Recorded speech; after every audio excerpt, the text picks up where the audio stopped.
সময় বদলায়, বদলে যায় দিন। কখন কার পরিস্থিতি কি হবে বলতে পারে না কেউ। কথাটা কেন বলতেছে জানেন? আমার এই হাঙ্কু পাঙ্কু একটা সময় পাম্প থেকে তেল খাইতো, সবসময় ফুল ট্যাঙ্ক, খুব কম হইলেও হাফ ট্যাঙ্ক, 2 লিটার 3 লিটারও হতো মাঝে মাঝে।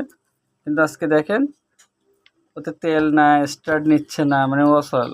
আর তার জন্য বাজেট হচ্ছে হাফ লিটার।